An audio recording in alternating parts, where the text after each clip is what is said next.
পার্থর বাড়ি প্রসন্ন রায়ের অফিসে ইডির হানা। অন্যদিকে পুরনিয়োগ দুর্নীতি মামলায় তলব সুজিত বসু এবং রথীন ঘোষকে। ইডি দপ্তরে গেলেন না সুজিত বসু। ইডি দপ্তরে গেলেন সুজিত বসুর ছেলে সমুদ্র বসু।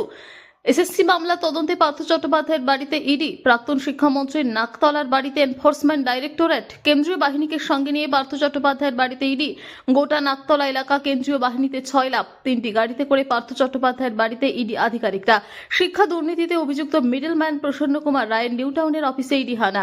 এসএসসি মামলা তদন্তে পার্থ চট্টোপাধ্যায়ের বাড়িতে ইডি, প্রাক্তন শিক্ষামন্ত্রীর নাকতলার বাড়িতে এনফোর্সমেন্ট ডাইরেক্টরেট, কেন্দ্রীয় বাহিনীকে সঙ্গে নিয়ে পার্থ চট্টোপাধ্যায়ের বাড়িতে ইডি। গোটা নাকতলা এলাকা কেন্দ্রীয় বাহিনীতে 6 লাখ। 3টি গাড়িতে করে পার্থ চট্টোপাধ্যায়ের বাড়িতে ইডি আধিকারিকরা। শিক্ষা দুর্নীতিতে অভিযুক্ত মিডলম্যান প্রসন্ন কুমার রায়ের নিউ টাউনের অফিসে ইডি হানা। কেন ইডি পার্থর বাড়িতে? জেল মুক্তির পর ফের ইডির নজরে পার্থ। তবে সিবিআই ইডি এসব মামলা থেকে মুক্তি পাবার পর কেন আবারও ইডি পার্থর দুয়ারে? উঠছে প্রশ্ন। সূত্রের খবর, অসুস্থতার টালবাহানা কাটিয়ে এবার বাড়িতেই জিজ্ঞাসাবাদ করতে এসেছে ইডি পার্থকে। জেল থেকে মুক্তি পেলেও অস্বস্তি পিছু ছাড়ছে না প্রাক্তন মন্ত্রী পার্থ চট্টোপাধ্যায়ের। ইডি সূত্রের খবর, মুক্তি পরবর্তী আইনি প্রক্রিয়ায় নথিপত্র যাচাই, জিজ্ঞাসাবাদের জন্য তাকে বারংবার তলব করা হলেও হাজিরা এড়িয়েছেন তিনি। অবশেষে তদন্তের প্রয়োজনে ফের তাঁর বাড়িতে পৌঁছে গেলেন কেন্দ্রীয় তদন্তকারী সংস্থার আধিকারিকরা। তদন্তকারী সংস্থার সূত্রে জানা গিয়েছে, জেল থেকে শর্ত সাপেক্ষ মুক্তি পাওয়ার পর বেশ কিছু গুরুত্বপূর্ণ নথিপত্র যাচাইয়ের প্রয়োজন ছিল। একই সঙ্গে মামলা সংক্রান্ত নতুন তথ্য তার ভিত্তিতে জিজ্ঞাসাবাদ করা জরুরি হয়ে পড়েছিল। তলব করা সত্ত্বেও তিনি সিজিও কমপ্লেক্সে উপস্থিত হননি। পার্থ চট্টোপাধ্যায়ের পক্ষ থেকে জানানো হয়েছিল তিনি অসুস্থ, যার ফলে হাজিরা দেওয়া তার সম্ভব না। এমনকি আদালতের পক্ষ থেকে রুটিন হাজিরার নির্দেশ থাকলেও অসুস্থতার কারণ দেখিয়ে তিনি এড়িয়ে যান। ইডির দাবি, তদন্তের স্বার্থে জিজ্ঞাসাবাদের প্রক্রিয়া আর ঝুলিয়ে রাখা সম্ভব না।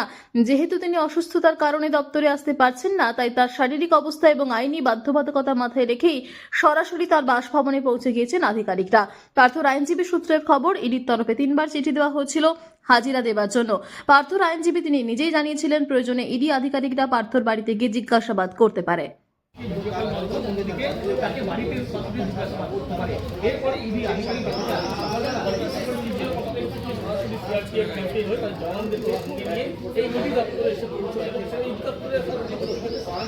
সরাসরি পার্থ চট্টোপাধ্যায়ের যে বাড়ি, সেই বাড়িতে সেটি পৌঁছয়। এই যে নাকতলার বাড়ি, সেই নাকতলার চট্টোপাধ্যায়ের বাড়ি, এই বাড়িতে পার্থ চট্টোপাধ্যায় রয়েছে এবং এখানে ইডি আধিকারিক তাকে জিজ্ঞাসা হয়েছিল এবং সেখানে চাকরির একাধিকভাবে চাকরির সেখানে প্রভাব দেখানো হয়েছিল। একাধিক তার বাড়িতে এসে তাকে জিজ্ঞাসাবাদ করা হচ্ছে।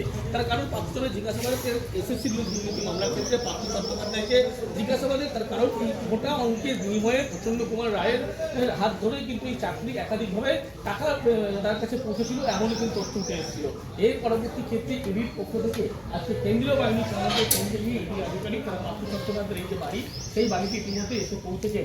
তারা বলা যায় 2022 সালে পার্থ চট্টোপাধ্যায়কে এই শিক্ষক নিয়োগ দুর্নীতি মামলার ক্ষেত্রে গ্রেপ্তার করা হয়েছিল। পরবর্তী ক্ষেত্রে জামিন পান, কিন্তু পরবর্তী ক্ষেত্রে একাধিক জায়গায় তখন তল্লাশি করা হয়েছিল। প্রসন্ন কুমার রায়ের বাড়িতে তল্লাশি করা হয়েছিল এবং সেখান থেকে একাধিক নথি উদ্ধার হয়েছিল। তার পরবর্তীতে জেরা যখন ইডি আধিকারিকরা করেন বা সিবিআই আধিকারিকরা করেন, যখন দিন ভোর সেই জেরা চলে, সেই ধরনের কিছু নথি এবং ইডির ক্ষেত্রে কিন্তু আর্থিক লেনদেনের ছবি থাকে, ব্যাংকের যাবতীয় নথি দেখা হয়। 1 2 3 4